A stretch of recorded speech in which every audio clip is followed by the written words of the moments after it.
2025년도 경찰 승진 시험 총평과 어려웠던 문제를 좀 골라서 문제풀이하는 시간을 갖도록 하겠습니다. 이번 시험 정말 어려웠죠. 우리 공제의 범위 밖에서 또 기출문제 밖에서 많이 출제가 되다 보니까 상당히 어려웠습니다. 이번 시험은 좀 난이도가 올라갈 것이라고 예상을 하긴 했습니다. 자, 왜 그러냐면은 이제 올해부터 승진 시험 비율이 6대4로 줄었고 내년에는 또 7대3으로 줄지 않습니까? 이렇게 시험 승진 비율이 줄게 됨에 따라서 그동안에 이제 우리 시험 승진도 검평이 상당히 좌우를 많이 했지 않습니까? 그런데 심사 승진 폭이 늘어났으니까 검평이 좋은 사람은 심사로 가라 이런 말이 되겠죠. 이제 시험 승진은 이 시험 성적이 당락을 좌우하는 그런 시스템을 만들겠다고 하는 방향을 설정하지 않았을까 그렇게 생각을 했거든요. 제가 경찰 고위직에 있다고 하더라도 시험 승진은 이제 시험 성적이 위조가 되는 선발을 하고 심사 승진은 검평이 위조가 되는 선발을 해라. 이런 식으로 나눌 수밖에 없을 것 같아요. 그래서 난이도 상승을 예측을 하긴 했지만 이번처럼 이렇게 황당하게 올릴 줄은 몰랐죠. 아마 이것은 우리 경찰청에서 이 시험을 관리하는 부서에서 난이도를 어느 정도 올리려고 했던 시도는 맞는데 이걸 의도와 다르게 교수님들이 너무 과도하게 난이도를 올려버렸던 것이죠. 이렇게 난이도가 올라가게 된 이유는 이 분석표에서도 보듯이 자, 공제의 범위 밖에서 거의 절반 정도가 출제가 되어버린 겁니다. 근데 이 공제의 범위 밖에서 출제가 되더라도 기존의 뭐 경찰학이라든가 이런 시험 범위, 이런 기출문제 범위 안에 있었다라면 이렇게 큰 혼란은 없었겠죠. 근데 그런 범위도 벗어나는 완전 생뚱맞은 그런 문제가 한 15개 정도가 되고 그 15개 중에서도 한 10개 정도는 보기 지문 전체가 아예 범위를 벗어나는 완전히 범위를 이탈하는 그런 문제가 출제가 된 겁니다. 자, 그런 문제는 사실은 이제 지금까지 공부했던 그 지식 가지고 현장에서 그죠? 보기 지문 잘 읽어보고 그 4개 중에서 한 가지 특이한 거 이상한 거 내가 정확하게는 모르지만은 아무튼 요것은 좀 이상하다. 이런 것들을 나름대로 직감으로 골라내야 되는 것이죠. 그런 것을 어떻게 표현하면 운이라고 할 수도 있지만은 또 어떻게 보면 그것도 실력이라고 이렇게 할 수 있는 부분도 뭐 있긴 있습니다. 아무튼 이번 시험은 난이도 조정에서 완전히 실패한 시험이다. 제가 일반적으로 이 뭐 채용 시험이라든가 이 다른 시험을 보면은 통상 기존의 기출 문제를 벗어나는 새로운 문제는 전체 문제의 10%에서 한 20% 정도까지 이렇게 나오거든요. 그러면 40문제 같으면은 한 4문제에서 8문제 정도가 기존의 범위를 벗어나는 문제면 적당합니다. 자, 작년 문제나 재작년 문제를 보면은 어쨌든 거의 뭐 10%에서 20% 정도를 지키고 또 공제의 범위를 벗어났다고 하더라도 뭐 지문 한두 개 정도가 벗어났기 때문에 어느 정도 소거법으로 찾을 수 있는 그런 문제들이 꽤 있었거든요. 근데 올해 시험은 기본적으로 우리가 공부한 범위를 벗어나는 게 절반 정도가 되었고 그리고 이 중에서도 한 10개 정도는 정말 알짜로 완전히 새롭고 완전히 생뚱맞은 그런 문제가 출제가 된 겁니다. 자, 이것은 분명한 난이도 조정의 실패다라고 평가할 수밖에 없습니다. 자, 뭐 박스 문제 요 비슷했죠. 뭐 옳은 것은 이제 옳은 것을 묻는 것은 아닌 것 3개를 골라야 되니까 적절하지 않는 것 하나 고르는 것보다는 좀 더 난이도가 높다고 할 수 있죠. 이런 것들도 보면 비슷하게 출제가 되었습니다. 자, 분야별 분석을 한번 보면은 공제 1, 2, 3, 4권을 기준으로 할 때 거의 뭐 페이지가 좀 비슷하긴 합니다. 그러면 좀 골고루 출제가 돼야 되는데 자, 1권에서 보면은 저 7문제 나왔죠. 2권에서 특히 윤리, 인권요원의 문제가 상당히 많았죠. 홈페이지 댓글에 보니까 인권요원회에서 누가 출제하신 거 아니냐 그런 얘기도 있던데 아무튼 인권은 우리 경찰에서 가장 중요한 문제이긴 맞죠. 하지만 너무 집중적으로 인권 관련 문제가 출제가 되었다는 것을 좀 알 수가 있고요. 자, 3권에서도 보면은 꽤 많이 나오는데 자, 수사 파트가 무려 8문제가 나왔어요. 보통 생활안전에 5문제 나오면은 한 4문제나 5문제 정도 나오는 게 맞죠. 그런데 좀 과도하게 나왔고 그러므로 인해서 뭐 경비교통, 자, 정보안보회사 여기 보면 사고는 전체에서 5문제밖에 안 나왔어요. 상당히 이제 앞에서 문제를 다 출제하다 보니까 몇 문제 안 남았네 이래가지고 마지막에는 그냥 모양만 갖춘 듯한 모습이 납니다. 자, 이런 것들을 보면은 대체로 이 출제자분이 균형 감각이 좀 없다 뭐 그런 생각이 듭니다. 그 완전히 새로운 문제를 출제할 때도 기존 범위에서 해결할 수 있는 문제에다가 한 10% 내지 20% 정도까지 이렇게 출제를 해야 되는데 그냥 무지막지하게 한 50%를 때려 넣어가지고 오히려 변별력을 없게 만들어버렸죠. 되게 어려운 문제가 나오면 공부를 열심히 한 사람이나 그렇지 않은 사람이나 똑같이 찍어야 됩니다. 그러니까 변별력이 없어지죠. 사실 변별력이 있는 문제는 그 범위 안의 문제와 범위 밖의 문제, 그 경계선상에 있는 문제, 자, 그런 문제들이 좋은 문제이고 공부한 사람과 그렇지 않는 사람을 구분할 수 있는 문제라고 할 수가 있습니다. 이게 분야별에서도 보면 특정 분야에 이렇게 치중을 했잖아요. 그러니까 균형 감각이 모자라는 사람이 출제를 했다라고 밖에 비난을 하게 되는 것이죠. 정말 안타까운 일입니다. 경찰청에서도 난이도를 조금 올리려고 했는데 이렇게까지 뒤집어질 것이라고는 생각을 못 했겠죠. 그래서 한 가지 좀 제안을 드리면은 내년도에는 교수님한테 정확한 가이드라인을 줘야 합니다.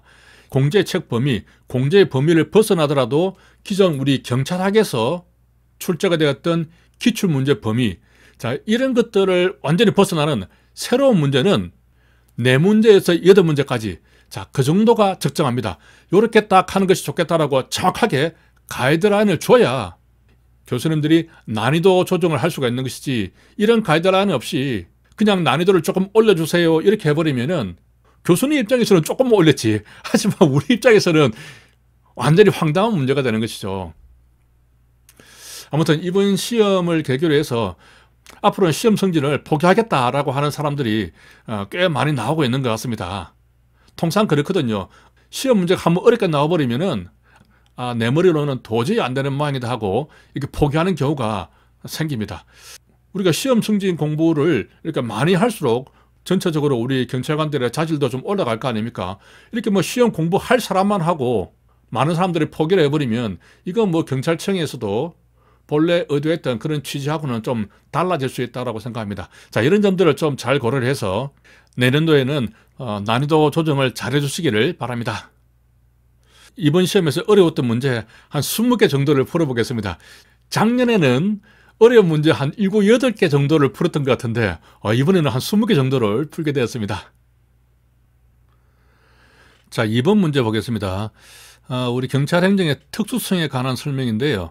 뭐 고립성, 보수성, 조직성, 권력성, 자, 여기가 전부 다 맞는 내용이죠. 자, 이 문제는 우리 공제 범위를 벗어난 문제입니다. 자, 공제 범위를 벗어난 문제는 이렇게 갈피로 표시가 되어 있습니다.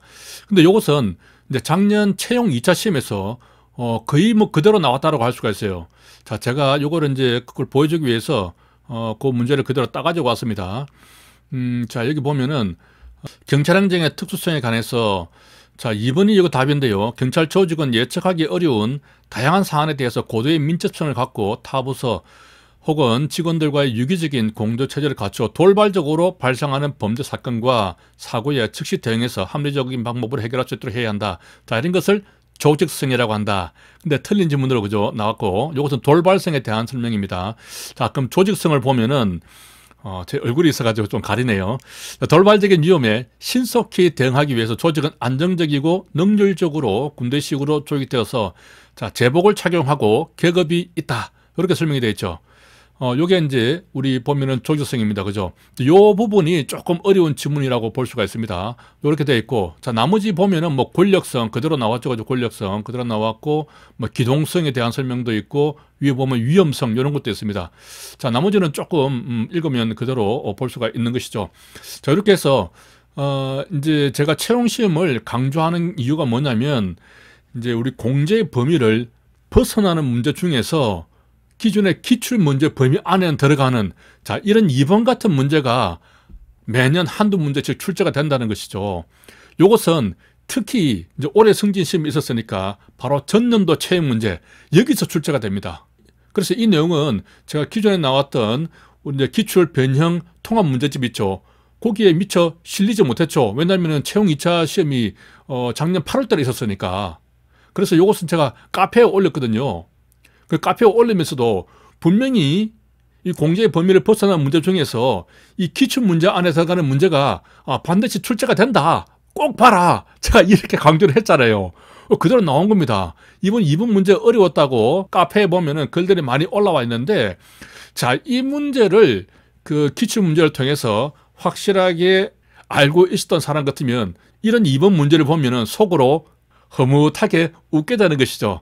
아, 다른 사람들 많이 틀렸겠다. 나는 맞출 수 있다. 그죠? 시험이라는 게 이런 겁니다. 그래서 자, 내년도 2026년도 승진시험도 올해 치러지는 시험 있죠. 올해 3월 달에 채용 1차가 있고 8월 달에 2차가 있습니다. 그리고 7월 달에 경감부, 경위공제시험 있죠.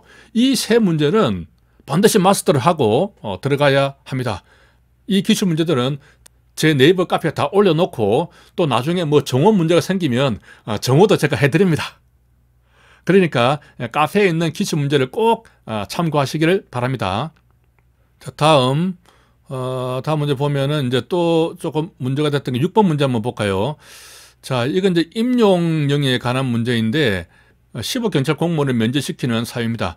뭐 징계 사유라든가 또 여기 보면은 뭐 태교, 그러니까 퇴학하는 경우에, 그리고 교육 성적의 60%죠. 교육 이렇게 6이 나오잖아요. 그죠? 60%고 근무 성적은 50%인데 여기에서 어려웠던 부분이 제2평정 요소인 근무 실적, 직무 수행 능력, 직무 수행 태도, 포상 이렇게 해서 포상을 넣어버렸습니다. 포상 실적은 객관 요소잖아요. 그래서 1평정 요소입니다. 자, 이 문제는 기존에 우리 채용 시험 문제에서 이미 다뤘던 문제고 제 기출 문제집에도 있고 제 기본서에도 있죠. 자, 요것은 그죠? 우리가 이제 암기법으로 좀 기억을 했습니다. 제2평정 요소가 뭐냐면 항목이 근무 실적, 직무 수행 능력, 직무 수행 태도 이렇게 보면 이제 실수가 있어요. 실수.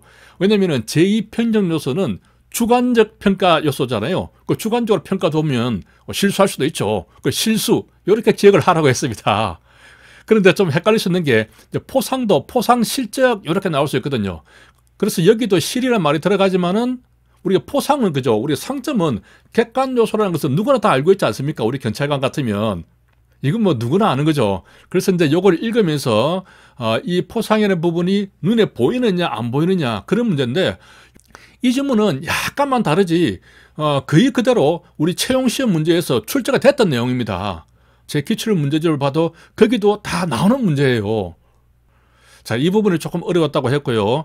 자, 그 다음 문제 보면은 우리가 징계와 관련해서 뭐 징계 감경 그 요건이 있는데 그죠? 이 문제는 대부분 다 맞춘 것 같은데 제가 이 안개뿐만 좀 소개를 하면 그죠? 우리가 여기 보면 경정 이하에 대해서는 뭐 감경할 수 있다는 부분 있잖아요. 요것도 조금 헷갈릴 수가 있는데 감경이란 말이 나오잖아요. 감경. 이 감경을 거꾸로 하면은 경감이 되잖아요. 경감. 그렇죠. 그래서 경감 이하는 경찰청장이라든가 차관급 표창만 받아도 감경을 받을 수 있다. 뭐 이렇게 제가 조금 재미있게 이렇게 설명을 한 적이 있습니다. 자, 그 다음에 좀 쉬운 문제였고요. 뭐 이런 것도 그대로 뭐 많이 다뤘던 문제죠. 기출 문제도 많이 나왔었고요. 자, 그 다음에 이제 보면은 13번 문제를 보겠습니다. 자, 인권 존중주의. 자, 인권에 관해서 많이 절차가 되었죠. 자, 우리 경찰법에 따라서 국경위 위원 중에 한 명은 인권 문제에 전문가가 임명될 수 있도록 노력. 자, 이건 시경에 대한 설명이죠. 자, 경찰 수사 사건 심의 등에 관한 규칙. 자, 이런 부분들은 우리 공제책에 안 나옵니다.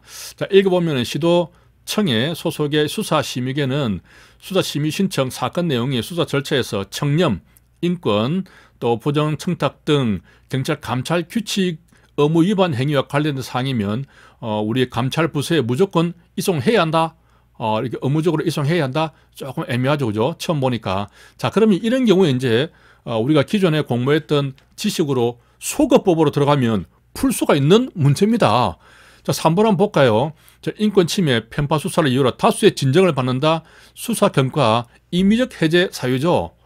이건 바로 알 수가 있고요. 그 다음에 우리 이제 인권 관련한 이게 이제 5년, 3년, 1년짜리가 있었죠. 기본 계획은 5년, 인권 교육 종합 계획은 3년, 그리고 각 경찰 관서에서는 매년 이렇게 5, 3, 1로 해가지고 기억을 했습니다. 이런 것들은 이제 뭐 채용 시험에서 나왔었고 기출 문제도 있기 때문에 자, 기본적인 지문이라고 보면은 2번을 몰랐다고 하더라도 충분히 소거해서 풀 수가 있다. 자, 이렇게 볼 수가 있습니다. 자, 그 다음에 14번 문제. 자, 이 문제는 완전히 공제의 범위를 벗어났죠. 자, 그런데 저도 이 문제 맞췄습니다. 저도 이거 처음 보는 문제였어요. 하지만 저는 집에서 풀어서 조금 시간적인 여유를 갖고 심리적으로도 안정이 되어 있기 때문에 또 시험장에서 푸는 여러분들하고 좀 달랐다고 할 수는 있겠죠. 시험장에서 만약 이런 문제 보면은 뭐 당황할 수 있겠죠. 자, 당황하지 말고 풀면 되겠습니다. 제가 이제 문제를 풀었던 포인트는 뭐냐면, 자, 감찰관 재척 회피 기피 신청과 관련된 사항 이렇게 되어 있어요. 자, 나머지도 이렇게 쭉 있는데, 자, 재척이란 게 뭡니까? 재척이란 것은 이 감찰 규칙뿐만 아니라 다른 법률에서도 마찬가지입니다. 재척 사유란 것은 그 법률이라든가 혹은 훈령에 규정되어 있는 내용에 해당되기만 하면 자동적으로 당연히 결격 사유가 되는 것을 말합니다. 자, 그런 것을 재척 사유라고 하죠. 이렇게 규정에 따라서 당연히 결격 사유가 되거나 문제가 되는, 자, 그런 사유를 어떤 심의회에서 뭔가 심의를 해서 결정한다. 자, 그것은 안 맞다고 봤어요. 자, 그 다음에 회피. 자, 회피도 보면은 우리 감찰관이 나 이 사건 못하겠습니다. 재척 사유에는 해당되지 않지만은 그래도 저 사람하고 내가 예전에 같이 근무했고 잘 알기 때문에 제가 이 사건을 맡아서 감찰하는 것은 어떤 편견을 좀 가질 수도 있고 좀 문제가 있는 것 같습니다라고 이렇게 스스로 그 직무에서 물러나는 것을 말하죠. 그래서 내가 스스로 물러나겠다고 하는데 심의회에서 당신 그거 맞아? 이러면서 당신 뭐 일부러 일하기 싫어서 빠지는 거 아니야? 뭐 이렇게 해서 뭐 시비를 걸 수 있겠어요. 그래서 이것도 회피도 심의 대상이 되기는 좀 곤란할 것 같다 하는 생각을 살짝 했어요. 이렇게 문제풀이 할 때처럼 이렇게 완벽하게 한 것은 아니고 뭔가 좀 찝찝하다. 그죠? 재척 사유는 이 규정에 있는 것으로서 당연히 되는 것인데 이거 심의해서 한다고? 회피는 그 해당 공무원이 스스로 안 하겠다고 하는 건데 그걸 심의위원회에서 뭔가 심의를 한다고? 야, 이거 좀 아닌 것 같은데 이런 느낌이 살짝 든 거죠. 그래서 딱 1번 딱 찍었죠. 그러니까 맞잖아요. 그죠? 그래서 뭐 저도 마찬가지고 여러분들도 그렇고 이렇게 새로운 문제가 있을 때 이제 일단은 기존 다른 문제를 좀 빠르게 풀어야겠죠. 그리고 이 새로운 문제를 곰곰이 들여다볼 때 하나하나 그죠? 이렇게 좀 체크를 해가면서 가다 보면은 뭔가 좀 찝찝한 부분이 있어요. 뭐 그런 것을 이렇게 찍으면은 맞을 확률이 높아지는 것이죠. 자, 그리고 이제 여기 보면 또 감찰 결과에 대한 결과의 공개와 결과의 처리. 저렇게 묘하게도 감찰 결과란 말이 3개가 중복이 됐죠. 그렇죠. 어쨌든 내가 이 문제를 잘 모르는 상황에서 이 4개 보기를 가지고 그 중에 1개 이상한 것을 골라내야 합니다. 그렇죠. 내가 여기에 대해 지식이 없는 상태에서 뭐가 1개가 나머지 3개하고 다를까? 틀린 그림 찾기. 뭐 그렇게 생각을 하면 되는 겁니다. 그럼 묘하게도 감찰 결과. 그렇죠. 그래서 이 이제 감찰 처분 심의회는 어떤 감찰 결과에 대해서 어떤 이의가 있는 경우에 어떤 처리를 해주는 심의하는 그런 위원회가 되겠습니다. 그렇기 때문에 이런 내용이 들어가 있는 것이죠. 아래 법조문도 한번 볼까요? 자, 감찰 결과가 이렇게 3가지가 그대로 나왔고요. 그 다음에 기피 신청에 대해서는 비록 감찰 결과는 아니지만 여기에 대해서도 심의할 수 있도록 되어 있는 것입니다.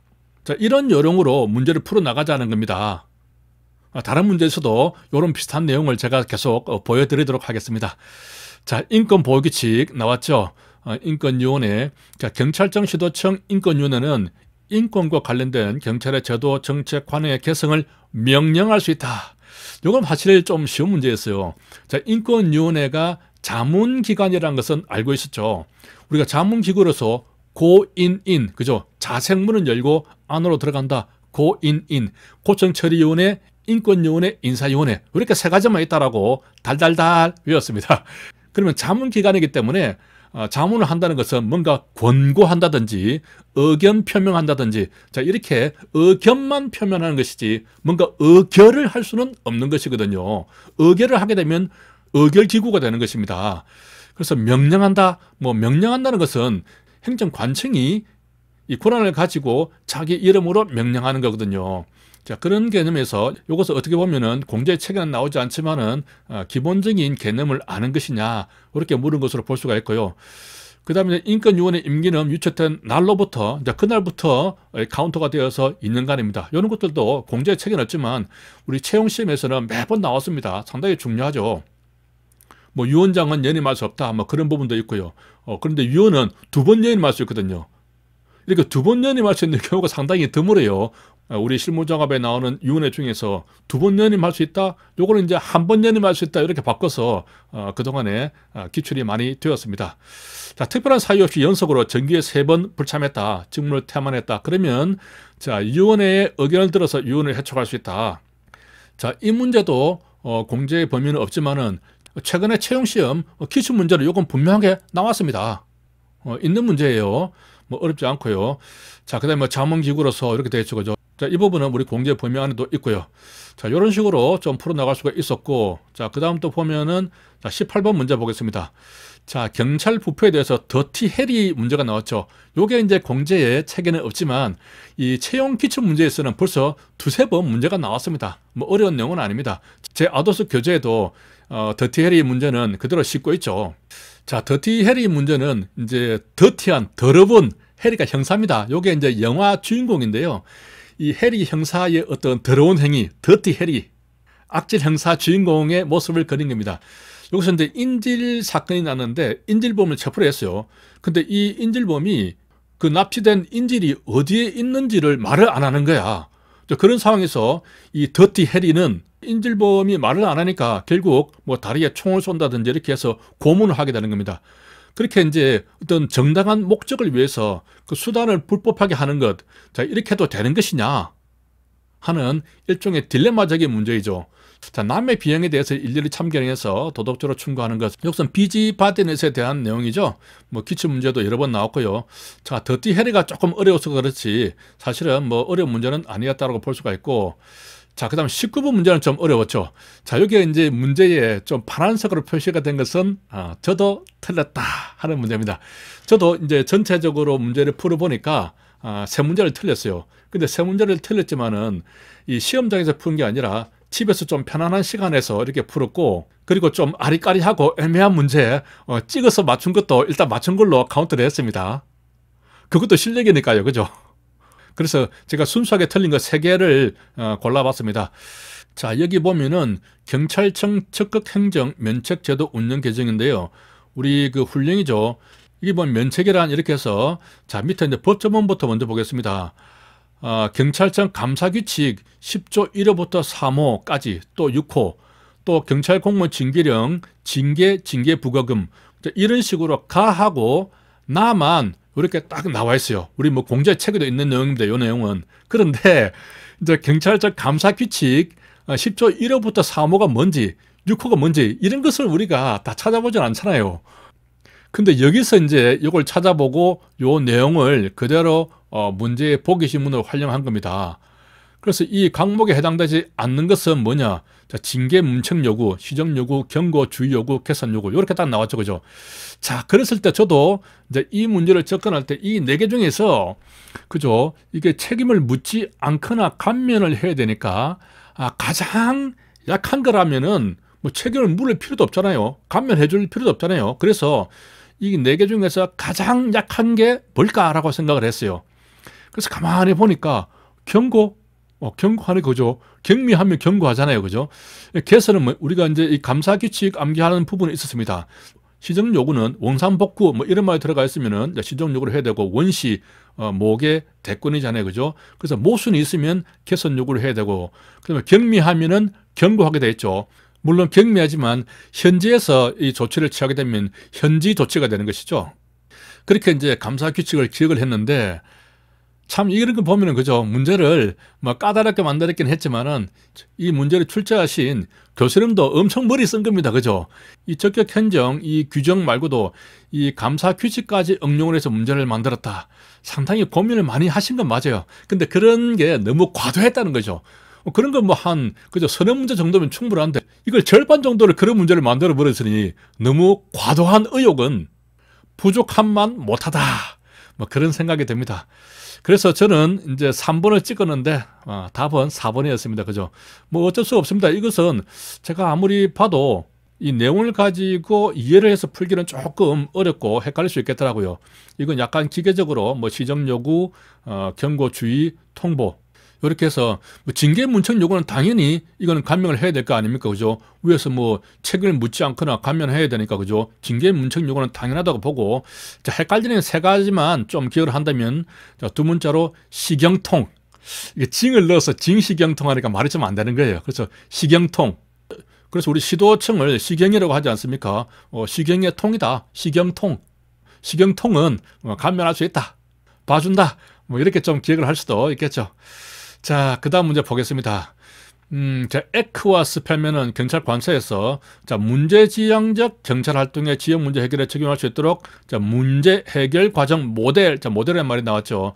자, 이 모델은 뭐 사라 모델 당연합니다. 그런데 조금 어려울 수 있었던 게 우리 공제의 책에 보면은 골드스타인은 나오는데 에크와 스펠맨은 안 나와요.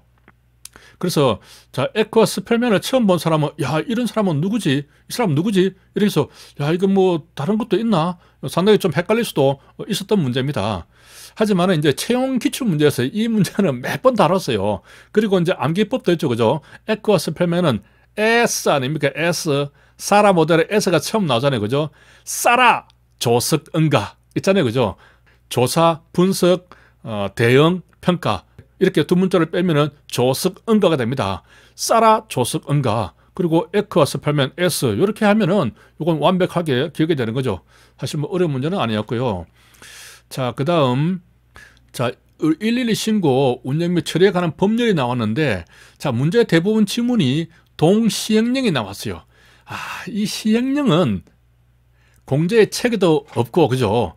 그래서 제 기본서에도 시행령까지는 다루지는 않았습니다. 법률하고 우리 훈령만 다뤘는데, 야, 진짜 시행령이 전했어요. 그런데 이 시행령이 저번 2차 시험에서 한번 언급이 되긴 됐습니다. 물론 여기에 나와 있는 지문하고는 서로 다른 내용이긴 합니다. 하지만 어쨌든 시행령을 근거로 해서 기출문제가 한 번 있었어요.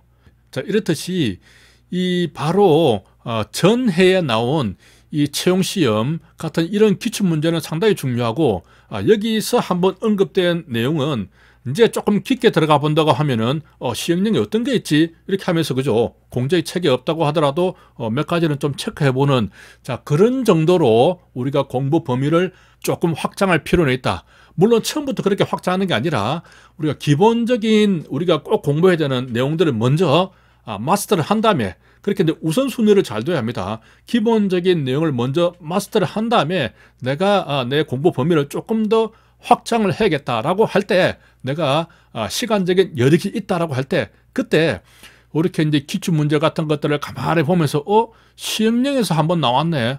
그러면 시행령은 뭐가 있지? 하고 이렇게 한번 쭉 볼 필요는 있다. 자, 그런 식으로 방향을 잡아서 공부를 하면 되겠습니다. 이걸 뭐 막연하게, 그죠? 이 19번 문제처럼 뭐 강목이 하나 이래가지고 야, 이게 뭐냐 이렇게 찾아보고 이렇게 다 메모해놓고 이런 것까지 하려고 그러면 이런 게 뭐 어디 한두 개입니까? 요것은 그죠? 어떻게 뭐 용케 우리가 문제가 출제가 되었으니까 이렇게 보면은 뭐 알 수 있는 거지만은, 솔직히 이런 식으로 하나하나 다 찾아가면서 다 메모하고 체크하고 공부를 하려고 하면은 이거는 한도 끝도 없다. 그냥 이 19번 문제 같은 거 나오면은 저도 틀렸잖아요. 그죠? 저 정도로 실무자 강사 정도로 공부한 사람도 이런 거 틀려요. 저 정도로 공부할 수 있습니까? 안 되잖아요. 그럴 것 같으면은 이런 것들 나오면은 운에 맡기고, 그죠? 그나마 조금 포인트를 가지고 이 범위를 확장을 한다면은, 이렇게 이제 공제의 체계는 나오지 않았지만은 채용시험에서 새로운 문제를 한번 언급됐다. 그러면 그 언급된 보기들 있잖아요. 그 보기들만 보지 말고 그 주변에 있는 것까지 조금 더 넓게 보는, 자, 그런 정도로, 그런 식으로 방향을 잡아서 공제의 범위 밖에 있는 것도 공부를 하시면 되겠습니다. 자, 문제를 볼까요?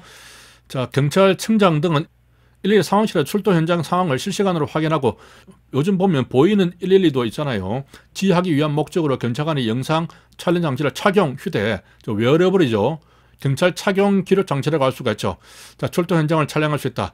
자, 이런 비슷한 내용 우리 경직법에도 이게 새로 나왔잖아요. 그죠? 출동 현장을 촬영할 때는 불빛, 소리, 안내판, 안내 서면, 안내 방송, 자, 이런 것들로 알려야겠죠. 자, 이런 것들 경직법에 나오는 내용입니다. 공제의 체계는 없지만, 그죠? 이런 것들이 시행령에 규정되어 있고, 요거는 그래서 이 문장을 보면은 이 기억 부분은 이 법률에 있는 부분이니까 공제의 체계도 있습니다. 요거는 이제 알 수 있는 것이고, 자, 그 다음에 니은도 경직법에 나오는 내용이니까 요것도 알 수 있는 내용이다. 이렇게 생각을 할 수가 있죠. 자, 그러면 기억니은을 좀 어느 정도 답을 좀 이렇게 범위를 축소를 시킬 수가 있습니다. 자, 그럼 이것을 보면은 경찰청장 등은 자, 출동 현장 촬영 사실을 표시하거나 알리기 어려운 경우에는 경찰청 홈페이지에 사고 공지해야 된다. 우리 경찰청 홈페이지에다가 그죠? 좀 애매하죠. 우리 경찰청 홈페이지는 아니고 개인정보보호위원회입니다. 자, 아래 이제 이 법정을 달아놨으니까요. 개인정보보호위원회가 구축하는 인터넷 사이트입니다. 자, 이 개인정보보호위원회는 어디에 나오냐면은 우리 법률 중에 개인정보보호법이라고 있어요.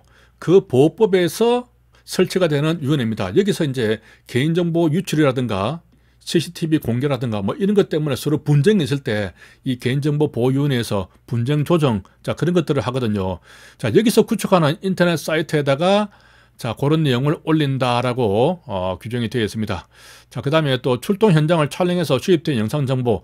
자, 이런 뭐 촬영일은 1년을 한다. 자, 이런 거 솔직히 뭐 시행령 안 보면 숫자가 나오기 때문에 맞추기는 어렵죠. 뭐 1년일 것 같기도 하고 아닐 것 같기도 하고죠. 자, 요것은 30일로 되어 있습니다.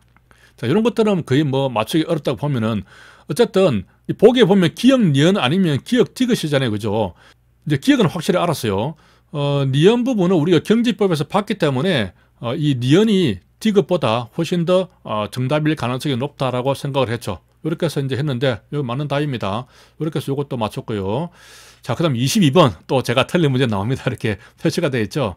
자, 총포도금 하향요법인데 요런 이제 결격 사유와 관련해서는 과거에 우리 공제 책에 보면은 요런 것들이 요 비슷한 뭐 1번 지문, 자, 2번 지문, 요런 것들은 과거에 우리 공제 책에 나왔던 부분입니다. 나오는데 이제 올해 그러니까 작년 공제 책에는 이게 삭제가 됐어요. 삭제가 되고 사라졌는데 죽은 놈을 갖다가 다시 살린 겁니다. 다시 살려가지고 문제 출제를 해버린 거야.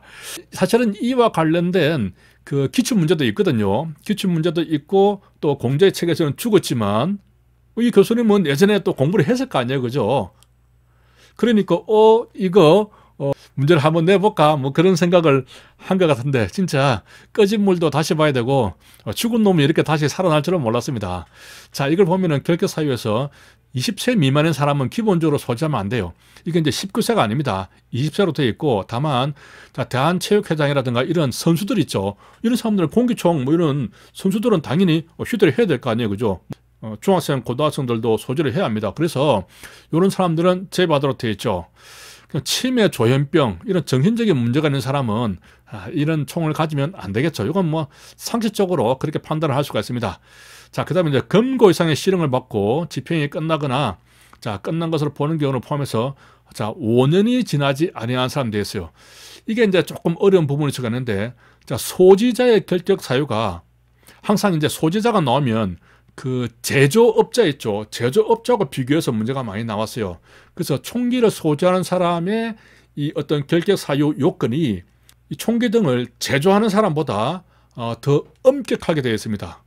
제 기억으로는 이 제조하는 사람은 아마 금고 이상으로 해서 3년이 지나지 않은 사람으로 되는데 소지는 5년이 지나지 않은 사람으로 해서 더 엄격하게 되어 있죠.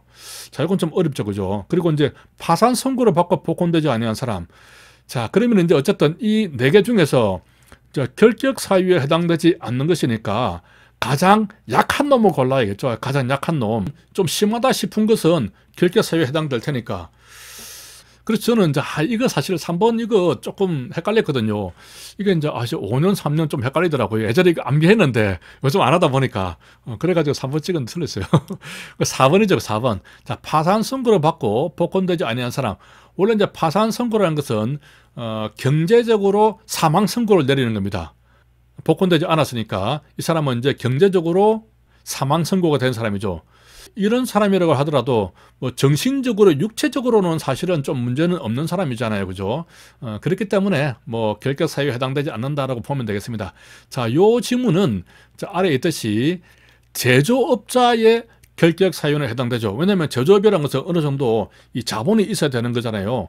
자산이 있어야 되는데 경제적으로 사망 선고를 받은 사람은 이런 제조업 같은 이런 것을 해서는 안 되겠죠. 자, 이렇게 해서 서로 좀 비교하면서 헷갈리게 하는 문제였다는 겁니다.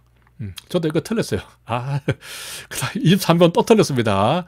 자, 성폭력처벌법 보면은 신상정보 등록. 자, 이와 관련해서 보면은 이제 약식 명령이나 공개 명령이 확정되고 30일 내에 우리 경찰 관서에 와가지고 자기 사진을 찍고 해야 합니다.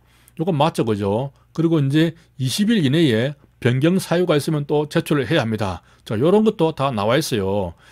자, 그리고 이제 이런 신상 정보를 법무부 장관에 우리가 보내야겠죠. 그래서 등록은 법무부 장관이 하고 이 신상 정보를 공개하는 것은 여가부 장관이 하게 되는 것이죠. 그래서 우리 경찰 관서에서 촬영한 사진이라든가 각종 개인 정보를 법무부 장관한테 보내야 되는데, 이때 보낼 때는 이제 우리가 전과 조회도 해서 함께 보내줘야 한다 하는 내용입니다. 자, 이런 내용은 우리 공제 체계는 없어요. 아무튼 그렇게 해야 할 것 같아요, 그죠? 이 사람에 대한 여러 가지 자료를 보내주면서 전과조회 이런 것들은 우리가 관리하는 정보니까 당연히 법무부 장관한테 이렇게 보내줘야 할 것 같습니다, 상식적으로. 자, 그 다음에 등록 대상자는 최초 등록일로부터 1년마다 주소지를 관할하는 경찰 관서에 출석을 해서 경찰 관서에 장으로 해서 정면, 좌측, 우측, 상반신 또 전신 칼라 사진을 촬영을 해서 전자기록으로 저장, 보관하도록 해야 한다. 자, 여기서 문제가 되는 것은 저는 이제 이걸 봤어요. 정면, 좌측, 우측, 상반신, 전신 칼라? 전신 칼라까지 찍어? 여기서 조금 저는 헷갈렸어요. 그래가지고 여기에 꽂혀가지고 요거만 막 보다가, 왜냐면 이제 매년 1년마다 한 번씩 출석해서 찍어야 한다는 것을 알고 있었거든요. 자, 그런 내용도 제가 아도스 기본서에는 들어가 있습니다. 이런 비슷한 내용들이 우리 기출문제에서도 출제가 된 적이 있기 때문에, 비록 공제의 체계는 나오지 않지만은 아도스 기본서에도 보면은 이제 매년 경찰 관서에 출석을 해서 촬영을 해야 한다라고 분명히 적어두고 있습니다. 그런데 이 문제의 핵심은 뭐였죠? 최초 등록일부터 1년마다 찾아가려고 하면, 예를 들면 이번 시험일인 2월 21일 날 제가 최초 등록을 했단 말이죠. 그러면 내년 2월 21일까지 또 출석을 해서 사진 촬영을 해야 되고, 또 그 다음 해에 또 2월 21일까지 그 기간 중에 한번 출석을 해서 또 촬영을 해야 되고, 그런 말이 되잖아요. 야, 진짜 그죠? 그렇게 규정이 되어 있는 것이 아니고, 최초 등록을 했다면은 이제 올해는 내가 등록을 했으니까 그 다음에, 그러니까 2026년도 1월 1일부터 12월 31일 그 사이에 한 번만 촬영을 하면 되고, 또 그 다음에 1월 1일부터 12월 31일 그 사이에 또 한 번 촬영하면 되는, 자, 그런 식으로 매년 촬영을 해야 한다 하는 겁니다. 진짜 그거를 이제 물은 거죠. 자, 그거는 다시 우리가 법 전문을 한번 보면은, 자, 이렇게 설명이 되어 있습니다. 자, 기본 신상 정보를 최초에 한번 제출했잖아요, 그죠? 그럼 올해는 이제 끝난 겁니다. 끝났고, 그 다음 해부터, 그 다음에 1월 1일부터 12월 31일, 자, 그 사이에서 또 한번 출소를 하면 되고, 이렇게 되어 있는 것이죠. 그리고 정면, 좌측, 우측, 상반신, 하반신은 없네요. 다리만 찍을 일은 없구나. 그렇죠, 그죠? 상반신만 찍고, 전체를 칼라 사진으로, 그죠? 이렇게 해서, 촬영해서 전자기록으로 저장, 보관해야 한다라고 되어 있습니다. 제 기본서에도 이런 부분들이 다 나와 있었는데, 이 기간 부분에 대해서 이런 부분들을 정확하게 제가 좀 기재를 하지 않고, 이렇게 간단하게 앞에가 뚝 잘라먹고, 그죠? 그냥 매년 이렇게 한번 출석해서 이런 부분들을 촬영을 해야 된다, 이렇게만 제가 좀 이 분량을 줄이기 위해서 요약을 했더니 앞에도 출제를 해버렸네요. 아무튼 이렇게 해서 저도 틀린 문제가 되겠습니다. 자, 그 다음 또 공제에 나오지 않는 문제, 수사 준칙, 수사 규칙에서 옳은 것을 보면은 동일 사건에 대해서 불송치, 검사 불교수가 있었던 사실을 발견했다면 새로운 증거 등이 없어서 다시 수사를 해도 동일하게 결정될 것이 명백하다. 명백 이런 말 나오면, 그죠? 각하로 가는 겁니다. 각하 결정한다. 이거 전체가 다 공제에는 없는 지문입니다. 하지만 이제 각하와 관련된 이런 지문들은, 그죠? 우리가 다른 우리 법률에서도, 다른 법령에서도 충분히 많이 봤던 그런 문구죠. 명백하다고 인정이 되면 불송치, 각하한다. 뭐 맞다고 좀 볼 수가 있습니다. 자, 사법경찰관은 고소고발 사건에 있어서 각하를 할 때 고소고발인의 무고 혐의 유무를 판단해야 된다. 자, 이 부분 아리까리했습니다. 그렇게 해야 되지 않을까? 자, 일단 니은은 아리까리하니까 놔두고 지금 사법경찰관은 검사의 보안수사 요구에 따라서 보안수사를 이행했는데 이제 보안수사를 하려면 어떤 경우입니까? 우리 경찰이 범죄 혐의가 있다고 해서 송치를 한 사건이죠. 송치를 했는데 검사가 보안수사해라. 이렇게 이제 된 거 아닙니까? 보안수사 해보니까 범죄 혐의가 있다고 인정되지 않는다. 그러면 이제 이거 범죄 혐의가 없네라고 의견이 바뀐 겁니다. 그러면 이제 바꾸어서 사건을 불송치한다 라고 할 수 있는 것이죠. 그럼 기존에 송치한 건 어떻게 됩니까? 취소해야 되지 않을까요? 그렇습니다. 이것도 이제 어쨌든 공제 책임이 없기 때문에, 그죠? 취소해야 한다라고 했을 때, 맞는 것 같아요. 그래서 니은보다는 디귿이 조금 더 확신이 있었습니다. 자, 사법경찰관은 고소고발인 피해자가 불송치할 때, 자, 사실증명을 청구하면 7일 내에 증명서를 발급해야 된다. 이것도 좀 아리까리했죠. 뭐 7일 이런 얘기가 워낙 자주 나오다 보니까, 그죠? 7일 내에 그 수사 같은 거 했으면은 송치라든가 혹은 불송치 했으면 7일 내에 통지를 해줘야 한다. 자, 그런 부분은 공제책에 있어요. 자, 그 부분도 저는 알고 있었습니다. 그죠? 근데 요거는 조금 새로운 부분이죠. 그래서 어쨌든 보기가 나와 있으니까, 그죠? 일단 기억은 맞다고 봤습니다. 그래서 기억 니은 아니면 기억 디귿이다. 이렇게 봤고요. 일단 이제 3번, 4번은 빼버리고요. 그러면 이제 니은이 더 맞느냐, 디귿이 더 맞느냐, 이렇게 봐야 될 거 아닙니까? 그죠? 그러면 제가 볼 때는 니은보다는 디귿이 더 맞다고 본 것이죠. 그래서 2분을 찍은 거 아닙니까? 그래서 이렇게 이제 이 출제하신 분들도 기존의 공제 체계라든가 기출 문제에 전혀 없는 완전히 생뚱맞은 이런 문제를 출제할 때는, 그죠? 이분이 뭐 모르고 이렇게 출제하겠습니까? 그렇지 않습니다. 알면서 생뚱맞은 새로운 문제를 출제를 한 겁니다. 그래서 이게 너무 어려울 수 있기 때문에 이렇게 조금 이렇게 문제를 제낄 수 있는 그런 보기를 만들어서 문제를 출제하게 되는 것이죠.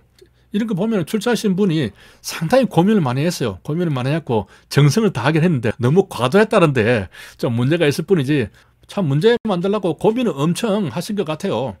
그래서 이제 니은 같은 경우는 이제 고소 고발 사건에 있어서 각하가 아니라 혐의 없음, 혐의 없음으로 불기소, 혐의 없음으로 불송치 결정할 수 있잖아요. 자, 혐의 없음 결정을 할 때, 자, 그때는 무고 혐의 유무를 판단을 해야 한다라고 되어 있습니다.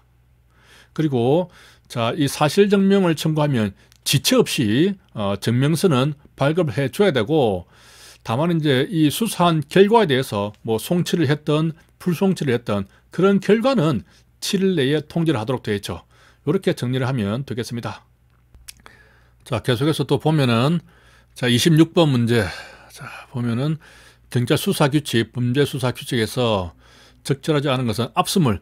자, 요것은 그죠? 1번, 2번, 3번 뭐 공제 책에는 나오지 않지만은, 자, 아래 보면은 뭐 압수 금품 중에서 현금, 귀금속, 중요 금품은 이 금고에 보관해야 된다. 이 부분은 뭐 진짜 출제될 것 같았어요. 왜냐면은 그 최근에 그 뭐 경찰서에서 이 압수물 관리하는 담당자가 그걸 횡령을 해가지고 문제가 된 적이 있었잖아요. 그죠?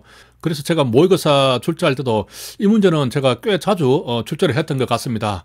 이건 상당히 좀 시사성이 있는 부분이었죠. 뭐 어쨌든 1번도 한번 봅시다. 자, 사법경찰관은 압수물의 환부, 과환부를 받을 사람이 없는 등 특별한 사유가 있는 경우를 제외하고는 불송치 결정을 하기 전에 일단 압수물 처분을 일단 끝내야 될 거 아니에요. 그죠? 송치 안 하면은 이제 사건이 종결되는 건데, 그럼 압수한 물건이 그대로 가지고 있으면 안 되잖아요. 뭐 환부를 한다든지 과환부를 해야 될 거 아니에요. 그죠? 그렇게 노력을 해야 한다. 맞는 것 같아요. 그죠? 이 강사가 뭐 이렇게 추측으로 하는 건 좀 그렇긴 한데, 아무튼. 자, 그 다음 2번. 사법경찰관은 압수물을 환부, 과환부 할 때 피해자, 소유자 등으로부터 환부, 과환부 했다 하는 영수증을 받아야 한다. 환부, 과환부 했으니까 뭐 영수증을 또 받는 것이 좀 분명하겠죠. 자, 폐기는 재생이 불가능한 방식으로 해야 되고, 자, 폐기 조서를 작성을 하고 사진을 촬영해서 기록에 편집을 해야 된다. 당연히 또 이렇게 하는 것이 분명할 것 같습니다. 자, 이런 내용들이 뭐 규정에 있느냐 하는 부분인데, 일단 뭐 맞는 말 같아요. 워낙 4번이 분명한 부분이고 공제에 체계되어 있는 부분이기 때문에 이 문제는 뭐 의외로 쉽게 풀었을 것으로 봅니다. 자, 27번 보겠습니다. 자, 이 부분도 조금 어려웠다고 하는 그런 분들이 계시더라고요. 자, 우리 입건 전 조사 사건 처리에 관한 규칙인데 보면 사법경찰관이 입건 전에 범죄를 의심할 만한 정황이 있어서 수사 개시 여부를 결정하기 위한 사실관계 확인 등 자, 필요한 조사에 착수하는 경우에는 별도의 사건 수리를 요하지 않는다. 다만 해당 경찰관이 경찰관서 소속 수사부서장의 지휘는 받아야 한다. 그러니까 사건 수리는 하지 않은 상태에서 일단 수사부서장의 지휘를 받아서 입건 전 조사를 할 수가 있다. 뭐 그런 내용이 되겠죠. 그래서 여기서는 이제 별도의 사건 수리를 하지 않는다. 사건 수리를 해놓고 해야 되느냐 조금 의문이 있을 수 있는 문장이 되겠습니다. 자, 그 다음에 조사는 임의적인 방법으로 하는 것을 원칙을 하고 대물적 강제 조치를 하는 경우에도 최소한의 범위에서 해야 한다. 요건 공제책에 있죠. 자, 요건 중요한 부분이고 저도 강의할 때 많이 강조를 했죠. 대인적 강제 조치는 못하지만 대물적 강제는 입건 전 조사 단계에서도 그러니까 입건하기 전에도 할 수가 있다. 몇 번 강조를 했습니다. 요건 확실하게 맞는 답으로 골라내야 되고요. 자, 그 다음에 이것도 이제 이게 입건 전 조사에 착수를 하면 6개월 이내에 정보보안 업무와 관계되면 12개월 이내에 종결을 해야 되는 것이고 수사 절차를 전환하지 않은 사건 그러니까 수사를 입건하지 않은 사건에 대해서는 연장할 수 없다? 이거 연장할 수 있습니다. 그죠? 자, 이 부분은 최근에 이 규정이 개정이 되면서 그 정오사항으로 한번 나간 적이 있습니다.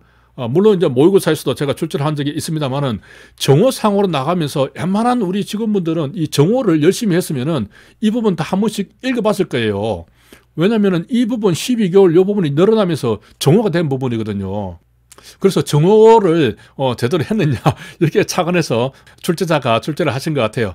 그리고 기본적으로 연장할 수 없다. 자, 이런 부분은 맞지 않는다고 봅니다. 그래서 이것도 아니라고 저는 바로 이제 골라낼 수가 있었던 것이죠. 그 다음에 사법경찰관은 통지로 인해서 보복범죄 2차 피해 등이 우려되는 경우에는 불이익 결정을 통지하지 않을 수다. 이것도 공제책에 있는 겁니다. 이것도 확실하게 골라낼 수가 있죠. 불이익은 했는데 그죠? 그 대상자한테 이런 사건이 있어가지고 우리가 내살했는데 불이익을 했습니다 하면은 그러면 그 대상자 그러니까 가해자가 가서 보복을 할 수도 있잖아요, 그죠? 그래서 통지를 안 할 수도 있는 겁니다. 그 리얼은 확실히 맞는 것이죠. 그럼 이제 기억은 어떻게 되느냐? 일단 사건 수리는 하도록 되어 있습니다. 일단 사건 수리는 한 다음에 그 다음에 개시 여부에 대해서 조사를 할 수 있도록 그렇게 규정이 되어 있는 것이죠. 자, 아래 보면 이제 제가 법조문을 좀 실어놨습니다. 일단 사건을 수리하고 그 다음에 수사부서장의 지휘를 받도록 되어 있는 것입니다. 자, 그 다음 문제 보면은 어쨌든 뭐 저런 것도 뭐 공제 체계는 안 나오는 부분이 있었지만 충분히 맞출 수 있는 부분이라고 저는 봅니다. 자, 30분 문제 같은 경우는 완전히 우리 공제 범위도 벗어나고 기존의 그 채용시험 기출 문제도 완전히 벗어나는 새로운 문제가 되겠습니다. 자, 그렇다고 하더라도 가만히 읽어보면은 답을 골라낼 수가 있어요. 이런 완전히 새로운 문제는 상식적인 측면에서 접근할 수밖에 없는데 그간에 우리가 법률을 공부를 하면서 가졌던 이 법률 마인드를 가지고 접근을 하면은 답을 찾아낼 수가 있습니다. 자, 신변 안전 조치에 대해서 옳지 않은 것을 고르는 것인데 자, 검사는 신고자 등이나 친족 등이 보복을 당할 우려가 있다. 또 주거지 현저지를 관할하는 서장한테 안전 조치를 요청할 수 있겠죠, 검사가. 이 요청을 받으면 경찰서장은 뭐 당연히 안전 조치를 해야겠죠. 거의 맞는 것 같습니다. 자, 그 다음에 신고자 등 대리인 친족 등은 재판장 검사 주거지나 현저지를 관할하는 서장한테 당연히 신청할 수 있겠죠. 이것도 맞는 것 같아요. 자, 신고자 등이나 대리인 친족 등은 신변 안전조치 요청 신청을 자, 구두 또는 유선으로 할 수 있다. 이제 구두란 말이 나왔어요. 자, 구두란 말이 나오면 우리 법률이라든가 또 법령 그리고 훈령에서 보면 구두가 나오는 경우는 별로 없죠. 그래서 그런 것들을 별도로 우리가 좀 암기를 하고 그랬는데, 그죠? 이 구두가 나오는 경우가 보면은 정보 공개 청구할 때, 그죠? 말로서도 청구를 할 수 있다고 되어 있죠. 그 청구를 하는 사람은 말로서 하지만은 이 듣는 사람은 그걸 받아 적어야 됩니다. 그래서 별도로 문서로 우리가 작성을 하도록 되어 있어요. 그 보통은 이제 하는 사람은 구두로 하지만은 결국은 문서 작업이 이루어집니다. 그걸 누가 하느냐 그런 문제에 달려 있을 뿐이죠. 자, 그 다음에 이걸 보면 이제 구두나 유선으로 이런 요청했다, 신청했다면 사후에 관련된 서면을 제출할 필요가 없다. 야, 말만 하면 끝난다? 뭔가 여기서 조금 끌쩍지근하고 찝찝하고 이거 아닌 것 같은 느낌이 살짝 들었어요. 4번 재판장 판사는 공판정에 출석한 검사한테 신변 안전 조치 좀 해주시오 라고 구두로. 자, 재판장의 판사는 당연히 말로서 요청할 수가 있죠. 구두로 이렇게, 그죠? 요청하더라도 판사가 말한 것을 전부 다 공판 조서에 그거 전부 다 속기하는 사람들이 다 기재를 하도록 되어 있어요. 당연히 이것도 문서화 된다는 거죠. 그러니까 이것도 거의 맞는 것 같아요. 그래서 이게 가장 찝찝했기 때문에 3번을 찍었는데 3번이 정답이었죠. 자, 우리 법조문 한번 보도록 하겠습니다. 보면은, 자, 신변 안전 조치 요청은 서면으로 하는 것이 원칙이지만 다만 긴급을 요하는 경우에는, 그죠? 아주 긴급할 경우였겠죠. 전화 걸어가지고, 그죠? 혹은 말로서도 저 좀 신변 보호해 주시오라고 말로서 할 수 있겠죠. 그렇더라도 사후에는 지체 없이 서면을 제출해야 한다라고 되어 있습니다. 이렇게 서면을 하도록 되어 있죠. 자, 요런 점에 좀 착안을 해야 됩니다. 그래서 제가 요런 부분들은 그 강의할 때도 한번, 정보공개 청구할 때도 한번 말씀을 드렸고, 그 외에 이제 구두가 나올 때는 우리가 좀 이게 유의 깊게 봐야 되는데, 그럴 때 많이 이야기를 했어요. 아니, 정보공개 청구한 사람은 말이야, 지는 말로만 탁 떠들어 놓고, 그걸 들은 우리 경찰관은 다 문서화 해야 된다. 그렇죠. 우리 경찰청장이 구두로도 훈령을 내릴 수가 있습니다. 그렇죠. 형식에는 제한이 없기 때문에. 그러면 경찰청장이 구두로 말만 해버리면 그걸로 끝납니까? 그렇지 않죠. 그 말을 들은 밑에 있는 직원들은 다 적어가지고 문서화해서 그 문서가 이렇게 하달되는 것이죠. 그런 것들은 조금 상식적인 측면에서 접근하면 이 3번도 충분히 어렵지 않게 골라낼 수 있었다라고 생각이 됩니다.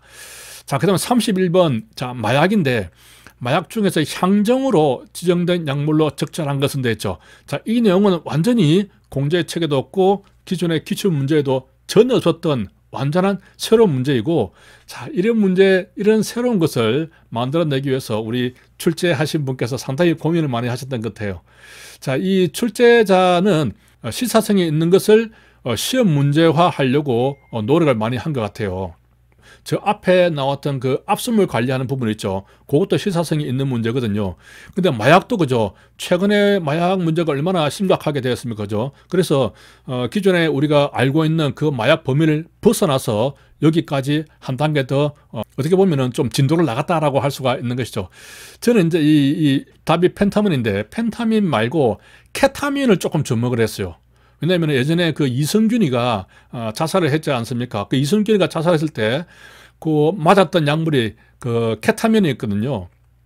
그래서 케타민에 대해서 아마 모의고사 정도에서 제가 한 문제 정도 이렇게 참고로 좀 알아뒀으면 좋겠다라고 하면서 출제를 했던 기억도 있는 것 같은데, 근데 케타민이 아니라 펜타민이 나왔죠.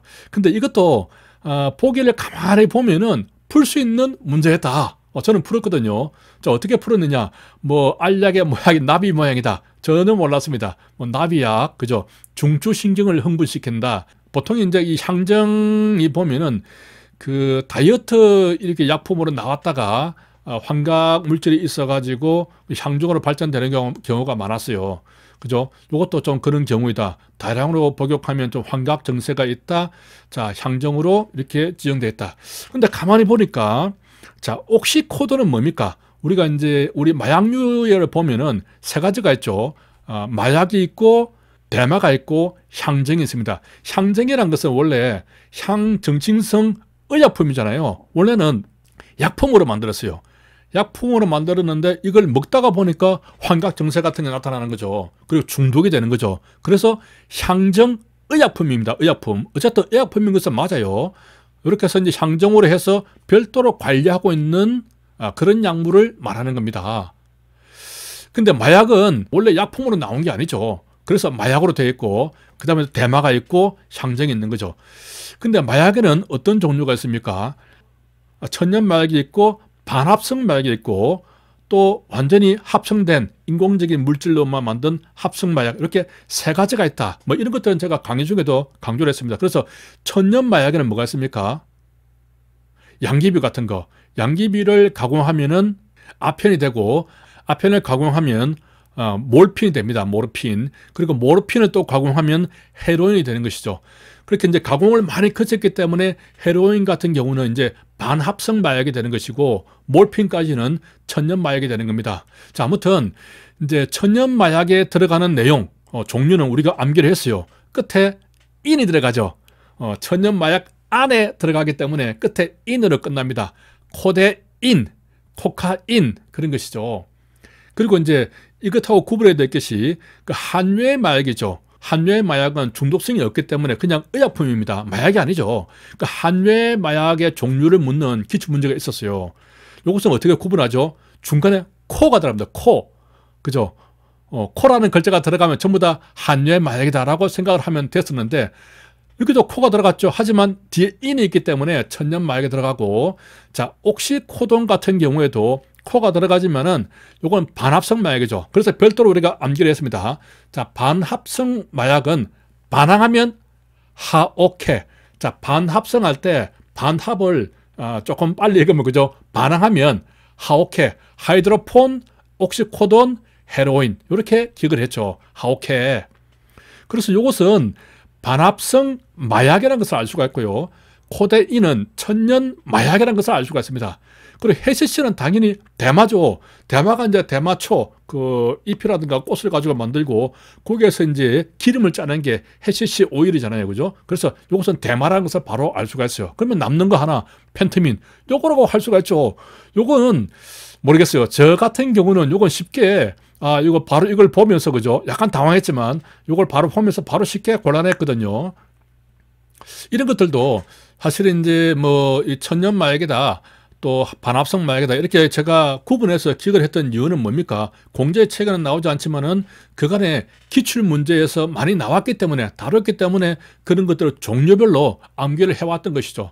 자, 그 정도 종류별로 암기를 했으면 이건 풀 수 있는 문제로 그렇게 출제자가 의도를 가지고 출제한 문제로 보입니다. 다소 좀 시사적인 부분도 있고요. 그래서 이제 이런 것들이 다이어트 약품으로 속여가지고 일부 병원에서 처방을 했어요. 제가 기사를 보니까 그렇게 처방을 한 것이 문제가 되었던 그런 시사성을 감안한 문제라고 볼 수가 있겠습니다. 그 다음에 32번 문제를 보면은 피해자 보호 및 지원에 관한 규칙.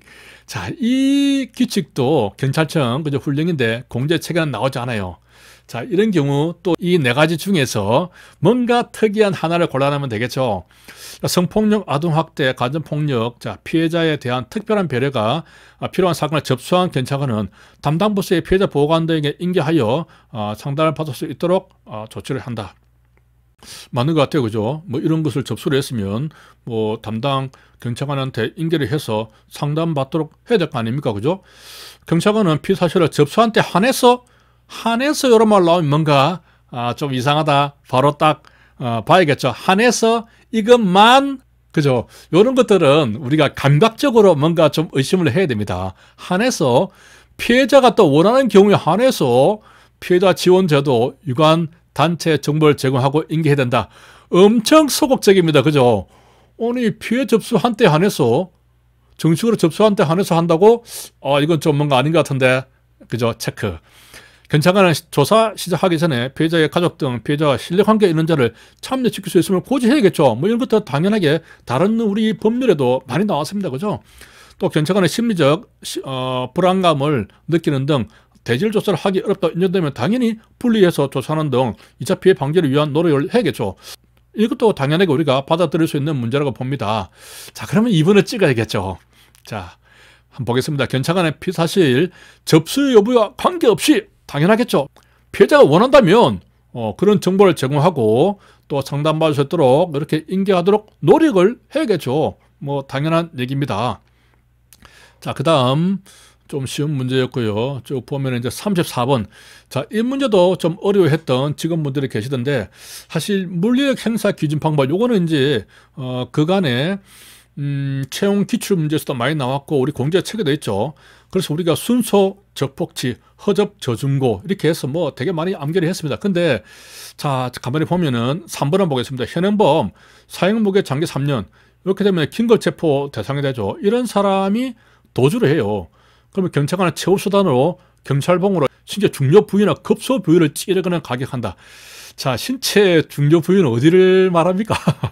그 남자 같으면 그죠? 급소 부위가 있죠, 그죠? 거기를 이 몽둥이로 가지고 막 찌르거나 때린다. 요거는 이제 고위험 물리력에서 쓸 수가 있겠죠. 그죠?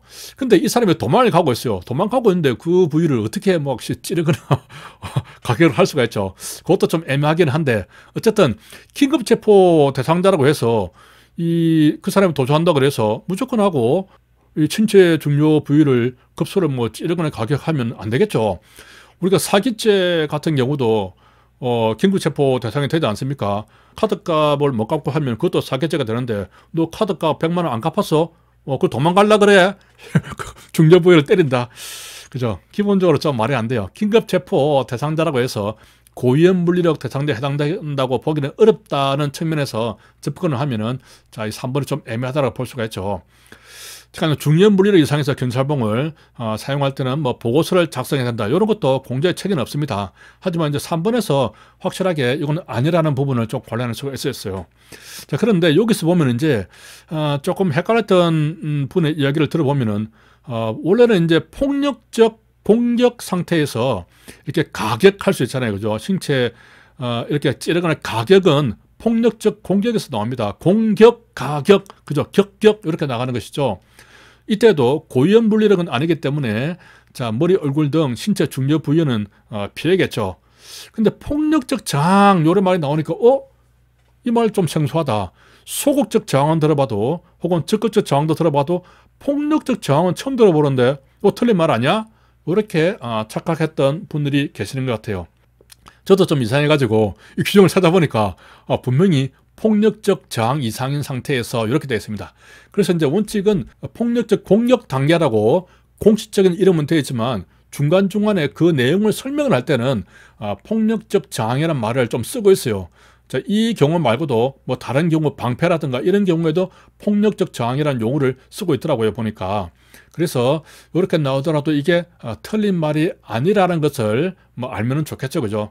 하지만 이렇게 내용을 보면은 어느 정도 곤란할 수가 있고 또 상대적으로 보면은 이건 너무나 명백하게 틀렸기 때문에 3분으로 가는 것이 맞다고 봅니다. 그래서 이것도 어쨌든 뭐 곤란할 수 있는 문제였고요. 35번. 자, 비상근무 발령권자가 비상근무에서 면제할 수 있는 경찰관. 자, 이것도 공제 책에도 안 나오고 기존 기출 문제도 전혀 없는 문제죠. 그런데 이것도 가만히 보니까 정년 퇴직일 기준으로 5년 미만인 사람은 비상근무에서 빼준다? 이런 말 처음 들어봤어요. 그죠? 당연히 경찰관이면 퇴직하기 전까지 원칙적으로는 그죠? 퇴직하기 전날까지는 비상근무 출동해야죠. 자, 퇴직일은 어떻게 됩니까? 퇴직일은 퇴직하는 날, 퇴직일은 공무원입니까? 아니면은 민간인 신분으로 이미 넘어갔습니까? 애매하죠, 그죠? 퇴직일은 이미 민간인 신분으로 넘어갔습니다. 왜 그러냐? 자, 퇴직일 됐죠, 그죠? 이 하루의 시작은 언제부터 시작이 되죠? 00시부터 시작이 됩니다. 그렇죠? 그러면 퇴직일은 이미 그날 00시부터 나는 퇴직자가 되었기 때문에 공무원 신분이 아니에요. 그래서 퇴직일 날 이제 제가 이제 뭐 계급정년으로 퇴직했기 때문에 12월 31일자 우리가 퇴직하잖아요, 그죠? 그럼 12월 31일 날 비상이 걸렸어요. 뭐 난리가 난 겁니다. 예를 들면 비상계엄이 발령이 된 겁니다. 그러면 저는 어떻게 됩니까? 이미 퇴직한 민간인 신분이기 때문에 비상 발령에 응수할 필요가 없다. 그런데 12월 30일 날 12월 30일 날 계엄이 걸렸다. 그러면 저는 응수를 해야 되는 거죠. 당연한 거 아닙니까? 그죠? 자, 그렇게 해서 3번을 골라낼 수가 있고, 참고로 다른 거 보면은, 자, 육아 시간을 사용할 수 있는 사람인 경우에, 이런 경우는 애를 돌봐야 되니까, 그죠? 면제할 수 있는데, 만약에 부부 공무원이다. 그러면 부부 둘 다 이렇게 이제, 면제되느냐? 그건 아니고, 한 명은 면제를 시켜주는데, 한 명은 남아서 애를 볼 수가 있다. 이렇게 되어 있고요. 또, 임신을 했단 말이죠.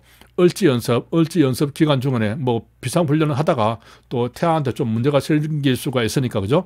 제외 대상에 해당한다고 되어 있고, 그 밖에 건강이 좀 문제가 있으면 또 제외를 할 수 있겠죠.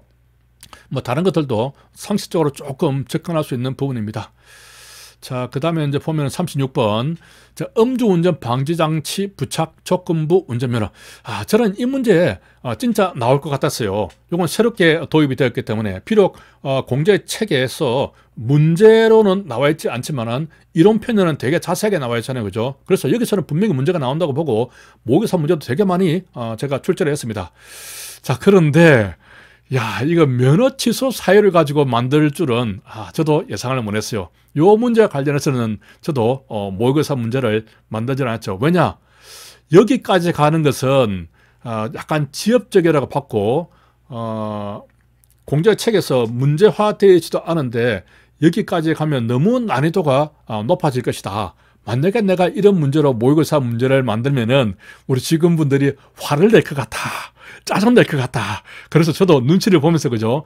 그 중에서 중요하다고 생각되는 그런 부분들만 골라서 모의고사 문제를 출제를 했었는데 진짜 참 극강의 난이도입니다. 근데 이게 보면은 딱 보면은 이제 그 보기가 이 법조문에 보면은 면허 취소 사유로 나와 있는 것이 딱 세 가지가 나와 있어요. 세 가지가 딱 나와 있다 보니까 출제할 만한 그런 또 생각이 들 수도 있겠다는 생각이 듭니다. 왜냐하면 그죠? 면허 취소 사유로 해서 법조문을 보면은 이제 50조 사망 1항, 사망 4항 이렇게 딱 되어 있거든요. 이걸 보면은 음주운전 방지 장치가 설치된 자동차를 시도청에 등록하지 아니하고 운전을 했단 말이죠. 또 그런 방지 장치가 설치되지 아니하거나 기준에 부합하지 아니한 그런 방지 장치를 설치하고 운전을 했단 말이죠. 또 그런 장치가 해체를 시킨다든지 조작한다든지 또 그 밖에 효용을 떨어뜨려 놓고 그리고 또 운전을 했단 말이지. 자, 요런 경우입니다. 이렇게 세 가지가 나와 있기 때문에 아는 거 하나만 넣으면 되니까 그죠? 그렇게 해서 문제를 만들었다 하는 겁니다. 자, 그런데 이것도 저는 맞췄어요. 자, 어떻게 맞췄느냐? 진짜 고민했죠. 야, 이거 황당하다고 생각하면서 어쨌든 이제 이 네 가지 중에서 면허 취소나 정지 사유에 해당하지 않으려면 가장 가벼운 내용이 돼야 될 거 아닙니까? 그죠? 이 중에서 위반 정도가 가장 가벼운 정도.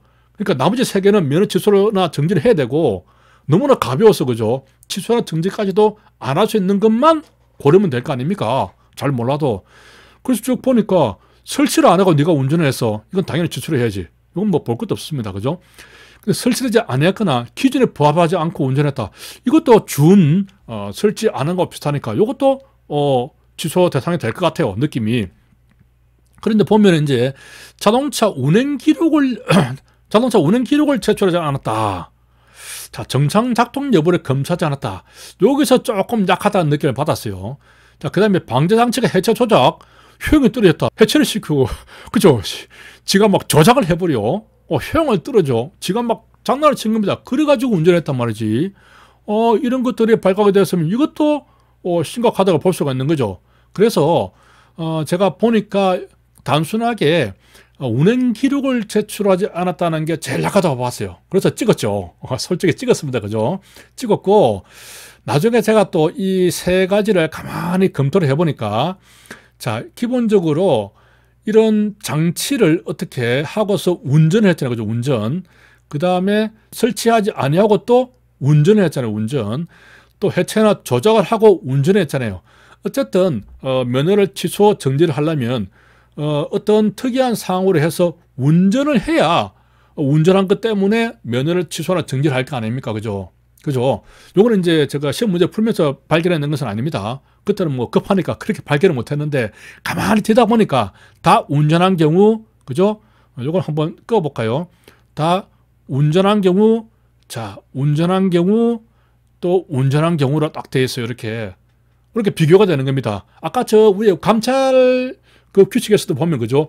결과 나오고 하나가 아닌 게 있었잖아요. 그죠? 마치 그런 것처럼 이렇게도 찾을 수 있겠더라고요. 있고, 그리고 내용적으로도 보면은 일단 기본적으로 뭔가 이 방지 장치를 설치 안 했거나, 그죠? 뭔가 기준에 부합하지 아니한다나 뭐 해체 조작했으면 당연히 기준에 부합하지 아니하죠. 그래서 서로 이렇게 중대한 내용으로 되어 있다는 것, 그러니까 내용적으로 보면은 비교를 할 수 있고, 단순하게 운행 기록을 제출하지 않았다. 이 중에 저는 제일 약하다라고 볼 수가 있고, 또 이제 규정에도 보면은 자, 이런 경우는 단순하게 과태료 상한으로만 되어 있습니다. 밑에 해설 한번 볼까요? 자, 보면 이제 단순한 과태료 상한으로 되어 있고, 취소 정지 사유는 되지 않았다. 그래서 어쨌든 이런 걸 가지고 감으로 가지고 찍어내야죠. 이런 것을 강의할 때도 말씀을 드리고, 특히 이제 기출문제 풀이한다든지 뭐 모의고사 풀이할 때도 이런 어려운 문제 나오면 이런 식으로 접근해서 풀어야 된다. 우리가 모르는 문제가 나올 수 있다. 모르는 문제를 당황하지 않고 어떻게 접근하느냐, 이런 것도 실력입니다. 실력이고 공부하는, 문제 푸는 스킬이에요. 스킬. 이런 것들을 스스로 연구를 해야 되고 또 저한테 들어야 되고, 그죠? 뭐 스킬을 이야기하자면 이렇게 비교를 할 수도 있고, 그죠? 비교를 할 수도 있고, 또 한 가지는 뭐가 있냐면 이게 이제 문제가 어려운 문제였죠. 난이도가 높은 문제일수록 정답이 4번이 될 확률이 높아요. 4번. 그 4번보다는 확률이 조금 낮지만 어쨌든 3번이 될 확률도 상당히 높아요. 이번 시험 문제에서도, 그죠? 제가 이 난이도 높은 문제를 통계를 내봤는데 주로 4번이 많았고요. 4번이 제일 많았습니다. 그 다음에 3번이에요. 4번 하면 3번. 이런 것도 하나의 스킬이죠. 어쨌든 내가 찍어야 되는데 뭐 이런 거라도 가지고, 그죠? 그냥 고민 없이 그래 4번이다 탁 이렇게 하면은 고민하는 시간은 줄어집니다. 그리고 그게 또 맞을 수 있는 확률도 높아지는 것이죠. 자, 그 다음에 마지막으로 이제 37번 보겠습니다. 이것도 틀린 분들이 많다고 하던데, 요거는 제가 진짜로 그 모의고사 문제 낼 때 많이 출제를 했어요. 제가 딱 채워보니까 우리가 학원 모의고사에서 제가 2번을 출제를 했더라고요. 자, 근데 이번 이 지문은 분명히 공제의 교재는 없습니다. 그래서 이 문제도 제가 정확하게 모의고사 출제를 하지 않았지만 1번, 3번, 4번은 제가 모의고사로 출제를 했어요. 그렇기 때문에 또 이 1번 같은 경우는 또 우리 기출 문제도 있고요. 그렇기 때문에 이 소급법으로 풀 수 있는 문제다라고 볼 수가 있습니다. 저 뒤에 가면요, 제가 이것도 한번 제가 해놨는데, 그죠? 하우패스 현장 모의고사에서 이렇게 적성검사 기간에 대해서 이렇게 자세하게 출제를 했고, 또 한 번 더 또 마지막에 전범위 모의고사 할 때도 이렇게 출제를 한 적이 있습니다. 이렇게 이제 출제를 했죠. 자, 그러면 소급법을 한번 풀어보도록 하겠습니다.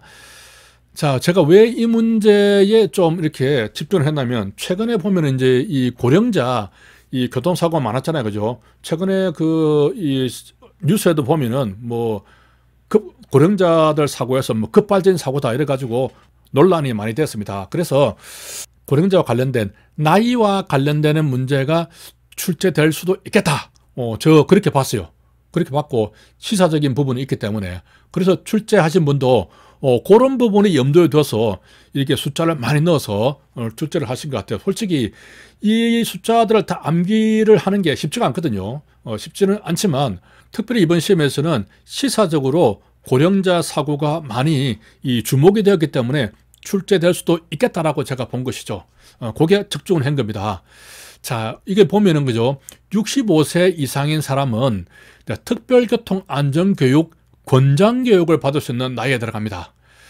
이게 이제 따지고 보면 이제 이 교육에 관한 부분인데, 이 교육에는 어떻게 되어 있습니까? 교통안전교육에는 우리가 면허시험 딸 때 누구나 받아야 되는 1시간짜리 학과시험 교육이 있어요. 그죠? 교통안전교육입니다. 그 다음에 자, 특별교통안전교육에는 2가지가 있죠. 의무교육이 있고 권장교육이 있어요. 의무교육은 어떤 위반 같은 게 해서 면허가 취소되거나 정지되는 사람 있죠. 그런 사람들이 다시 면허를 살리려고 할 때 그때 의무적으로 받아야 되는 교육입니다. 그래서 특별교통안전교육 의무교육은 주로 이 법령을 위반한 사람에 대해서 하는 교육이고, 자, 권장교육은 말 그대로 권장이니까 누구나 손 들어가지고 신청해서 받으면 되는 거잖아요. 그죠? 자, 그런 교육을 받는 그런 대상인데, 이것도 주로 이제 위반해서 벌점이 많이 쌓인 사람 있죠. 그런 사람들이 권장교육 받아가지고 그 벌점을 좀 줄이는, 또 정지기간을 줄이는 그런 목적으로 주로 많이 받죠. 그래서 주로 이제 이 특별교통안전교육은 우리 벌점이라든가 교통위반과 관계되는 그런 교육이라고 볼 수가 있습니다. 그런데 조금 특이하게 65세 이상이 되는 사람은 내가 나이가 들었으니까 이건 이제 권장교육을 한번 받으면은 또 그게 이제 일종의 상점처럼 누적이 되어 있어서 나중에 내가 벌점을 받더라도 이게 감세가 되거든요. 이렇게 이제 권장교육을 받을 수 있는 그런 자격이 주어집니다. 요건 이제 공제책에도 있으니까 우리가 기억을 좀 해야 되는 부분이고, 자, 2번은 요것은 이제 뒤에 설명을 하도록 하겠습니다. 공제책에 없는 부분이고요. 자, 3번. 자, 요것도 공제책에 다 있습니다. 요거는 이제 어떻게 암기하느냐, 뭐 그런 부분이 있는데, 그죠? 어쨌든 75세 이상이 되는 사람은, 자, 이거는 이제 면허 갱신을 75세가 되면 3년마다 해야 돼요. 나이가 많이 들었으니까, 그죠? 3년마다. 이렇게 753이거든요. 753. 홀수로 내려가잖아요. 그죠? 이렇게 좀 암기를 하라고 했습니다. 75세 이상은 3년마다 753. 이렇게 해두고 또 70세 이상이 되는 사람은 이종을 가지고 있다고 하더라도 적성검사를 받아야 돼요. 그죠? 그러니까 75세 이상은 당연히 적성검사를 3년마다 받아야겠죠. 그죠? 또 70세 이상은 이종이라도 면허 경신할 때 적성검사를 받아야 한다라고 규정이 되어 있습니다. 그리고 여기에는 나와있지 않지만 65세 이상은 이제 5년마다 갱신을 해야 한다고 되어 있거든요. 75세가 되면 3년마다 갱신을 해야 되고요. 자, 그런 부분들인데, 요런 것들은 제가, 아도스 기본서에도 보면 이렇게 표로 가지고 정리가 되어 있습니다. 왜냐하면 이게 진짜 이 암기가 잘 안 되거든요. 그래서 시각적으로 좀 기억을 하시라고. 자, 65세가 되면은 이제 5가 나오십니다. 끝에. 그래서 5년마다 갱신을 해야 되는데, 70세가 되면은, 갱신할 때 또 적성검사를 받아야 되고, 또 75세가 되면 이제 3년마다 갱신을 해야 된다. 암기하기 어렵죠. 그래서 753이 되는 것입니다. 이렇게 753. 이렇게 제가 설명을 했습니다. 이렇게 해서 사실은 1번과 3번, 4번을 정확하게 기억을 했으면은 또 공제의 책에도 있으니까 또 기출문제도 유사하게 좀 있긴 있습니다. 2번을 골라낼 수 있다. 속어법으로. 자, 그런데 이제 2번 이 문항이 조금 오류가 있는 것이 아니냐 하는 그런 좀 시비가 있습니다. 자, 읽어보면은, 왜냐면은, 자, 동법 시행규칙 제가 찾아봤어요. 찾아보니까 고령 운전자 교통사고 실태라는 요 항목이 있는 거예요. 있고, 75세 이상의 사람으로서 운전면허 받은 사람은 고령 운전자 교통사고 실태에 대해서 교육을 받아야 하는 것으로 규정이 되어 있는 겁니다. 그럼 이거 오류 아니야? 이렇게 딱 순간 착각을 했는데, 이 지문을 자세히 읽어보니까 특별교통안전 의무 교육에 해당한다라고 되어 있습니다. 이게 틀린 부분이죠. 진짜 꼬아내게 많이 꼬아냈는데, 이렇게 많이 꼬아낸 이유는 1번, 3번, 4번을 확실히 알아라 하는 그런 의도로 저는 이해를 했습니다. 자, 특별교통안전 의무 교육은 뭐죠? 이것도 사실은 요것만 잘 알아도 어쩌면 2번을 찾을 수도 있었어요. 특별교통안전교육은 권장교육하고 의무교육 두 가지밖에 없어요. 그리고 주로 어떤 사람을 대상으로 합니까? 어떤 위반한 사람, 그죠? 위반해서 면허 취소가 된 사람, 정지가 된 사람, 그런 사람에 대해서 의무교육을 시키고, 또 취소나 정지가 된 사람에 대해서 그걸 좀 감경해 주려고 하면은 권장교육을 시키는 겁니다. 그리고 65세 이상에 대해서는 권장교육을 받을 수가 있고, 1년 안에 권장교육을 받았다면은 또 1년이 지나야 받을 수가 있는 것이죠. 그렇게 하지 않으면 계속 권장교육 받아가지고 계속 상점을 쌓아가지고, 그죠? 자기 벌점을 계속 상쇄시키면 안 되잖아요. 그래서 1년이 지나야만 받을 수 있도록 뭐 그런 것도 있죠. 그렇게만 되어 있습니다. 그렇게만 되어 있지, 이런 사람들에서 75세 이상이라고 해서 특별교통안전교육 의무교육 대상자이다. 요건 조금 아닐 거라고 봤어요. 그죠? 그래서 이 문구가 틀린 겁니다. 자, 이제 정리를 하면은, 우리 이제 교통안전교육에는 제가 밑에 정리가 되어 있는데, 종류는 어떻게 되어 있냐면은, 우리가 면허시험을 보기 전에 하는 안전교육이 있고요. 자, 특별교통안전교육이 있는데, 의무교육과 권장교육이 있다. 주로 법령을 위반해서 면허 취소가 된 사람, 또 그런 것을 좀 상쇄시키려고, 감경시키려고 권장교육을 받는데, 자, 65세 이상은 권장교육을 받을 수 있는 자격 요건이 됩니다. 자, 그 다음에 긴급 자동차를 받으면, 그죠? 3년마다 2시간씩 받도록 되어 있죠. 요런 교육이 있고, 75세 이상에 대한 교통안전교육이 별도로 규정이 되어 있어요. 이 교통안전교육의 종류가 이렇게 1, 2, 3, 4 이렇게 나눠지는 겁니다. 별도로 규정이 되어 있고, 그 다음에 최근에 신설된 게 음주운전 방지장치 부착 조건부 운전면허 안전교육이 신설이 됐어요. 이렇게 종류가 하나, 둘, 셋, 넷, 5개로 딱 규정이 되어 있는 겁니다. 73조에 들어가면은. 그래서 이 고령 운전자에 대해서 특별교통안전교육을 하는 것은 맞지 않다. 제가 특별하니까, 그죠? 이 경상도 발음이 좀 잘 안 됩니다. 특별시. 예전에 그 영화 있잖아요. 그죠? 특별 아니고 특별시. 그죠? 특별교통안전교육. 이렇게 좀 기억을 하면 되겠습니다. 자, 여기까지 풀어봤고요. 나머지 문제들은 좀 쉬운 문제거나 공제책 범위 안에 있었고, 혹은 기출 문제로 충분히 커버가 되는 그런 문제였기 때문에 풀이는 생략을 하고요. 나중에 별도로 저 학원 사이트를 통해서 전체 문제 1번부터 40번까지 전체 문제를 해설하도록 하겠습니다. 수고하셨습니다.